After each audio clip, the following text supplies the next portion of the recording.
Hello everyone, and I just got done playing a little bit of Crucible with this Arc 3.0 build for my Warlock, and I have to say, this is by far my most favorite PvP build, and I know I say that every season, but this time I really think so. It is so super destructive, and I felt like an absolute god running around in Crucible with this, so I definitely recommend you guys give it a shot. We're going to go over weapons that I like to use with this, and basically the subclass, stats, exotics, all of that. So stay tuned, and without further ado, let's get into the build. So first things first, we're going to start off here with our subclass. Again, I like to start off with Super. Me personally, I like Chaos Reach over Storm Trance. Both are very good, and I think like it depends on what you want to do. Personally, for me, I think Chaos Reach is better simply because you can still kill a lot of the same amount of people with it than Storm Trance, and then honestly in a quicker fashion, and then you can cancel the super and reserve some of that energy, and I think that is super destructive and really good. So I definitely recommend that you use Chaos Reach over Storm Trance, but again, personal preference.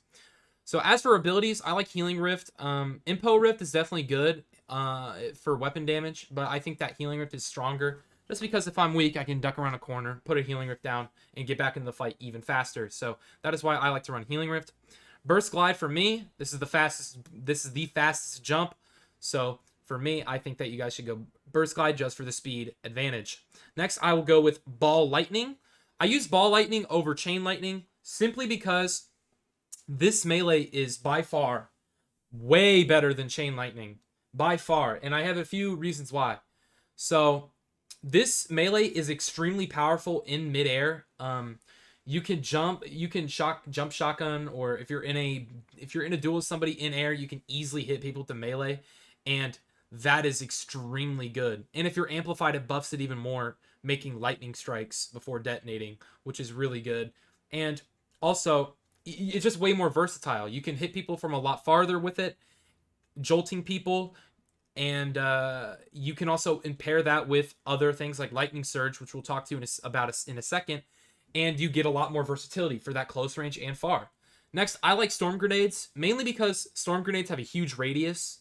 I really like how strong their radius is. I feel like I can get people who are ducked around corners back out a lot quicker because I can just throw it against that corner and it spreads so far, or behind a box or something. It spreads so far that they don't have as much time to escape. So I really like using storm grenades. But again, this is really all personal preference.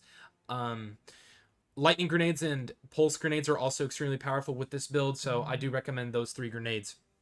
Next, we're using lightning surge. This is our first aspect. This is a extremely powerful arc aspect. I'm talking one-shot melees. So basically, when you slide in melee, you blink forward and you call down lightnings that jolt targets as you rematerialize. So that is extremely powerful for a few reasons. You can shotgun people, then slide. They cannot see you or shoot you, and then they just die. And when you pair them with stuff like Karnsteins, which I use, you get healed after you use them as well. So I really like this arc aspect much better than Arc Soul. Arc Soul is definitely an interesting option for people who like playing teams, or if you want to run stuff like No Time to Explain and become your own fire team with 3 things shooting at people, which is still really good. But for me, Lightning Surge by far. Then we're using Electrostatic Mind. This is an extremely good one as well because every single arc ability or kill we get with those arc abilities, and they're jolted, you will get ionic traces. So my grenade and my melee jolt people, so I'm going to get an ionic trace when I kill them. And when I pick that up, it makes me amplified, giving me a movement speed and weapon handling increase, which is really good. So, and it also works with rapidly defeating arc damage just in general. So if you have an arcane cannon or something like that, that's another thing you can run. But ionic traces are really good because they're going to give us ability energy, and when we get a kill with our melee or with our shotgun, or not shotgun, sorry, or a grenade, we are going to get tons of energy back, which is really good. Next is our fragments. So first one here, Spark of Magnitude. This makes our lingering arc grenades, that means lightning grenade, pulse nade, and storm nade, having extended duration, meaning they last longer. I pair that with the storm nade myself, and I think that makes it extremely powerful there. Next, I run arc grenades, jolt, spark of shock. This is what I really like because if I kill a jolted target or something like that, I get an ionic trace, so I could throw a nade, make them jolted, and and I get ionic traces, which means more ability energy. So this is a very, very good one, and it also plays into getting our melee back quicker. But while we are also critically wounded, our melee and grenade energy regenerates more quickly. This is also extremely powerful when we're trying to get our melee back as quick as possible. And also, I run Spark of Resistance, and while you're surrounded by combatants, you are more resistant to incoming damage. So if I am running into a duel with 3 people and I know I can one-shot melee them, I get increased resistance while I do so, and I think that is extremely powerful. But basically, the whole build around this is getting that melee because it is so powerful. And seeing as we can spawn ionic traces if we make our grenade jolt, that's what we have here. This makes it last longer. This makes them jolted.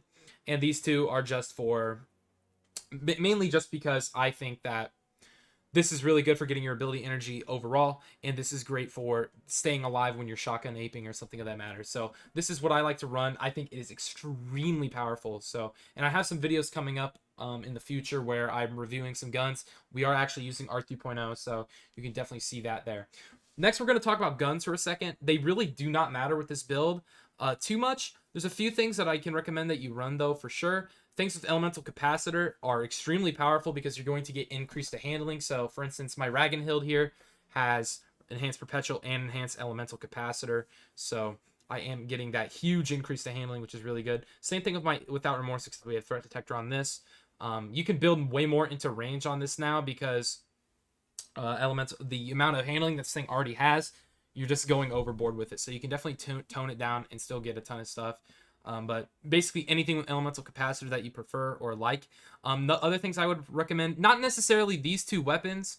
They're not good in Crucible, at least definitely not the Come to Pass. I don't think is super hot, but it is arc, and if we get rapid kills with arc guns, then of course we are going to get ionic traces, and we're going to become amplified and good stuff like that. So I really like running those. Heavy really doesn't matter. I think Thunderlord is extremely powerful if you're not using exotic. So keep that in mind. Next, we're going to go over our mods and our exotic. My exotic is Karnstein's. Like I'm saying, this build is very, very, very melee oriented. So Karnstein's, every single time I get that melee kill, I'm going to get health regen, and it regens pretty quickly. So that is extremely powerful, in my opinion. Pairing the slide melee and the Karnstein armlets together is extremely powerful. And if you don't kill all people with the melee, or if you don't kill... If you just don't kill with that melee but you did kill somebody with that melee, you're going to win the next duel guaranteed. Other exotics I like to run with this, you can easily run necrotic grips. This makes that melee do poison as well, so that's really good. I would also say that even transversive steps could be good, but if I'm running Hawkmoon, I try not to use transversives. Obviously, again, Fallen Sunstar is also really good, apparently. This improves that Ionic Trace. We can read it really quick. Ionic Traces you create move faster and grant you additional ability energy. Nearby allies also gain ability energy when you collect an Ionic Trace. Super powerful helmet. Very, very good with this build as well. So, me personally, I would say your top 3 exotics that you would want to run with this build would be Necrotics for poison. This would be the bare minimum, or not bare minimum, the last one. Then Karnstein armlets would be my go-to, but definitely probably not the best overall. And then with the top being Fallen Sunstar. But those are really it for the exotics. Now we're going to talk about mods. Here I have Kinetic Siphon and Taking Charge. Pretty much Taking Charge, every time I pick up an Orb of Light, I become charged with light. And then if I get Rapid Kinetic Final Blows, then I get an Orb of Power as well. That pairs really, really well with, we're going to go with here, our Bond. That gives us high energy fire. That's going to increase our damage when we have high energy fire. So when we're charged with light, more damage increase. And I'll run 2 utility kickstarts, as you can see here. When your class ability energy is fully expended, you gain class ability energy. So I run 2 of these to stack them together, and you get increased ability energy when we use our Rift, making it come back even quicker. Next, we're going to go with our boots here. We are running Absolution. So when we do pick up an Orb of Power, all of our abilities get a cooldown, which is really powerful. But you can even run Invigoration and run stacks of them as well. But just because I want to get all my abilities back, I'm running Absolution. And of course, using Powerful Friends, mainly because we get plus 20 mobility, but also when I become charged with light, nearby allies also become charged with light if they are also not. So that is very powerful as well. And then our second to last here, we have the Corrupting Echo Robes. Not really important what robe to use, but I'm running a Unflinching Hand Cannon aim. Basically just makes my aim a little bit more, just no flinch. I'm trying to get as little front flinch as possible when using hand cannons, but obviously you can change this out to whatever kind of weapon you use, like pulse rifles, scouts, anything like that. And then finally, we're running Radiant Light. This is a very important mod in my opinion because you're, one, getting plus 20 to your strength stat, which is extremely powerful there. You're going to want to try to get, in my opinion, around 6 to 7 strength to try to get that melee energy back as quick as possible. But when we do cast our super, nearby allies become charged with light. That does help our teammates there if they are using also charged with light builds, but mainly using it for that plus 20 to strength. And then finally, our current scenes here, we have a fastball and quick charge. Fastball is really good because that increases the throw distance, and I really like being able to throw my nades very, very fast and very far. So I think that fastball is really good there. And then we are also running quick charge. So I become charged with light by rapidly defeating targets with shotguns or rifles. So this does work in Crucible, but again, the main reason we're using this is for the second perk there. Greatly increase the reload speed, or the ready speed, sorry, of fusions, shotguns, SMGs, and swords. For Crucible, I run a lot of shotguns and I run a lot of SMGs. So this is a perfect mod to have for those two things. And I think that is extremely powerful there. And now we're going to go over our stats, and that'll be the end there. For mobility, I have 5. You can definitely go a little lower, or I wouldn't really juice this up super hard. I wouldn't put a mobility mod on for this, but definitely good here. I do think that mobility is somewhat important. I have 5 though, mainly because of that powerful friends. So me personally, if you run powerful friends, do not spec into mobility on Warlock. Next, resilience, I have 7. Mainly because it's going to give us that flinch resistance, which is really good, and we also take a lot more damage as well. So that is going to give us great flinch resistance. I like to have around 5, at least 5, at minimum 5 on Warlock. But mainly I try to get it as high as possible while still having high discipline and high recovery. So while we're there, here's our recovery. This is always at 10 on Warlock. I don't think it should be any lower, mainly because you're going to get that rift back. And honestly, recovery should be 100 on every single class, at least in my opinion, because that's going to increase the speed at which you regain lost health, which is very important in Crucible. Next, we have our discipline. I have this at 7. You could go a little higher. You could get this 10. If you could get 10, 10, and then like 6, that would probably be ideal. But again, you also want to remember, you do want higher strength. So yeah, you're going to want to have a decent amount of discipline here. Again, I have 7.